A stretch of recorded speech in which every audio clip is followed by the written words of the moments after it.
असली और नकली शंकराचार्य की लड़ाई। स्वयंभू शंकराचार्य प्रज्ञानानंद के सिवनी में अभिनंदन समारोह के विरोध में। खुद को शंकराचार्य घोषित करने वाले संत प्रज्ञानंद का 21 जुलाई को सिवनी में अभिनंदन होगा। असली शंकराचार्य के शिष्यों ने 21 जुलाई को विरोध करने की चेतावनी दी। राष्ट्र चंडिका न्यूज सिवनी। प्रज्ञानानंद स्वयंभू शंकराचार्य बनकर समाज व देश में भ्रम फैलाने का प्रयास कर रहे हैं, जिसके अंतर्गत दिनांक 21 जुलाई 2024 को सिवनी के विभिन्न स्थानों में कार्यक्रम कर राशि बाहुबली लॉन में धर्मसभा आयोजित कर रहे हैं। उनके इस आयोजन में जिला प्रशासन एवं नगर पालिका आदि उनका सहयोग कर रहे हैं। यदि वो संत के रूप में सिवनी आते तो हम भी उनका स्वागत करते, परंतु वे शंकराचार्य के रूप में आ रहे हैं। ये हम सभी भक्तों लिए कष्टकारक हैं, इसलिए हम उनका विरोध कर रहे हैं। जैसा कि पूर्व विदित है कि वर्तमान द्वारका शारदा पीठाधीश्वर गुरु शंकराचार्य स्वामी सदानंद सरस्वती जी महाराज से प्रधानमंत्री नरेंद्र मोदी से अनेकों बार मिलकर आशीर्वाद प्राप्त कर चुके हैं। आप स्वयं भी 2 बार पूज्य महाराज श्री से आशीर्वाद प्राप्त कर चुके हैं, एक बार द्वारका शारदा पीठ जाकर व दूसरी बार झरनेश्वर महादेव मंदिर भोपाल में। आप शंकराचार्य परंपरा से पुनर्तः परिचित एवं जुड़े हुए शिष्य हैं। अतः हम सभी शिष्यों के क्रमशः जबलपुर, नरसिंहपुर तथा सिवनी आदि जिलों से हजारों की संख्या में एकत्रित होंगे। सभी मिलकर इस आयोजन का पुरजोर विरोध करेंगे, जिसके फलस्वरूप किसी भी प्रकार की अप्रिय घटना होने की संभावना है। शंकराचार्य सदानंद सरस्वती के शिष्यों ने मुख्यमंत्री के नाम ज्ञापन सौंपा। स्वयंभू शंकराचार्य प्रज्ञानंद के सिवनी में होने वाले अभिनंदन के विरोध में ज्ञापन सौंपा। राष्ट्र चंडिका न्यूज।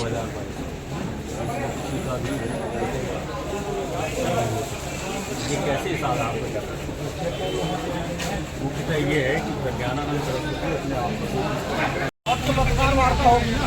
मामला ये है कि आप सब जानते हैं कि सिवनी से 2 पीठ के जगतगुरु शंकराचार्य स्वामी स्वरूपानंद सरस्वती जी महाराज का जन्म स्थान का संबंध है। पूरे भारत में उनकी बेजोड़ ख्याति है कि 2500 वर्ष के इतिहास में पहला कोई शंकराचार्य है जो 2 पीठ में एक साथ शंकराचार्य बना।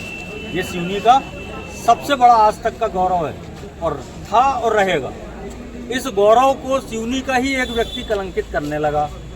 अब वो स्वयं को 2 पीठ का शंकराचार्य कहने लग गया, वो उनका ही शिष्य। तो भाई सिवनी जिले से जो गौरव का जो एक स्वर पूरे देश में गया था, अब वो स्वर जो है एक कलंक का भी जा रहा है कि भाई इसी सिवनी जिले का एक व्यक्ति उस पीठ के कलंक लगाने जा रहा है। 2 पीठ का एक साथ कोई व्यक्ति कभी शंकराचार्य बना है?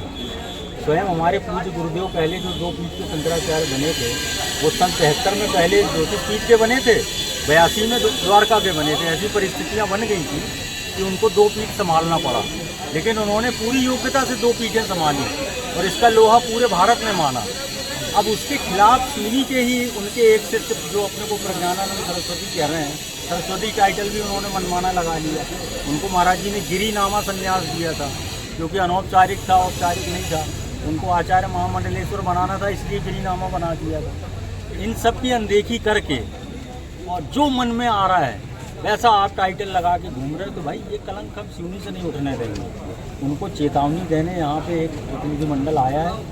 ये पूरा जो प्रतिनिधिमंडल है आप लोग देख रहे हैं, इसमें स्वयं इस जिले के लोग भी हैं, नरसिंहपुर के भी हैं, महाराज जी के सब भक्त हैं, ब्रह्मचारी हैं, ब्रह्मचारी अचलानंद हैं और राघवानंद जी हैं आपके। आप गणेशगंज में महाराज जी का संभालते हैं, दिव्यानंद हैं। आपके क्षेत्र के विद्वान यहाँ सनत कुमार उपाध्याय जी हैं, इनके जैसा विद्वान सिवनी जिले में पूरा नहीं मिलेगा आपको। काशी से शंकराचार्य की पदवी कौन निर्धारित करता है? शंकराचार्य की पदवी शंकराचार्य ही निर्धारित करते हैं। गुरु जी ने निर्धारित कर दिया था अपने प्रमाण वसीयत है ना, वसीयत की कॉपी ले लीजिएगा, लीजिए ना, तो अभी दिखाइए ना। तो अभी हम वसीयत की कॉपी दिखाने नहीं आए, 2 दिन बाद आएंगे, वो कॉपी लेके आएंगे। कॉपी आप देंगे? बिल्कुल देंगे, आप देंगे, बिल्कुल देंगे। वसीयत की कॉपी न्यायालय में भी दाखिल कर दी गई है सुप्रीम कोर्ट। हमें वहाँ से नहीं। महाराज जी जब थे जीवित, मेरी उनसे बात हुई थी, मैंने क्वेश्चन किया था उनसे पाताल बोली में कि महाराज जी आपको उत्तराधिकारी कौन होगा? तो उन्होंने कहा था कि बुद्धि का कोई उत्तराधिकारी नहीं होता। महाराज जी के जीवित में ये बोल रहे थे, फिर जो अचेतना के बाद ये बचत कैसे लिख गए?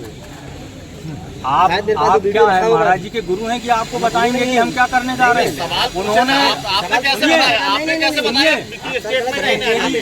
आपने जैसे बोला स्टेटमेंट लेने आ जाइए, वैसे ही फिर महाराज जी से पूछा गया। आप उल्टा सवाल कैसे कर रहे हैं? आपको पता है ना कि यहाँ मीडिया खड़ी है। मीडिया खड़ी है तो जैसे आप अपना स्टेटमेंट मीडिया इसके बारे में जानती है, पता है हमको, पता है हमको, पता है हमको, पता हुआ है, नहीं पता हुआ, फिर आप उल्टा सवाल पूछ रहे हैं। पता है हमको क्या है?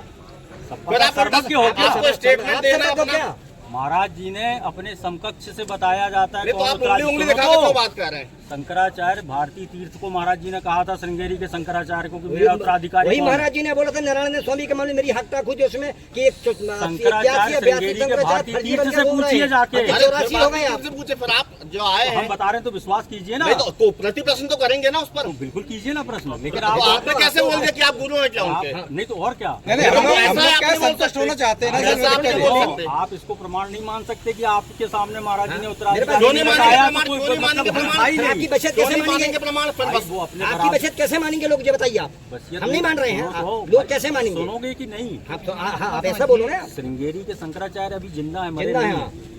उन्होंने कहा है कि हमसे कहा महाराज जी ने कि ये दोनों मेरे उत्तराधिकारी हैं। अपने बराबरी वालों से बताएंगे कि आपको उनके बताएंगे? तो आज तक स्टेटमेंट नहीं है। क्या स्टेटमेंट नहीं? शंकराचार्य का अभिषेक हुआ, देखा नहीं आपने सोशल मीडिया में? श्रृंगेरी में भारतीय तीर्थ ने अभिषेक किया। किसका भी स्टेटमेंट? अरे दोनों शंकर, दोनों का, स्वामी सर्वानंद सरस्वती और अभिमुक्तेश्वरानंद सरस्वती का श्रृंगेरी के शंकराचार्य ने अभिषेक किया कि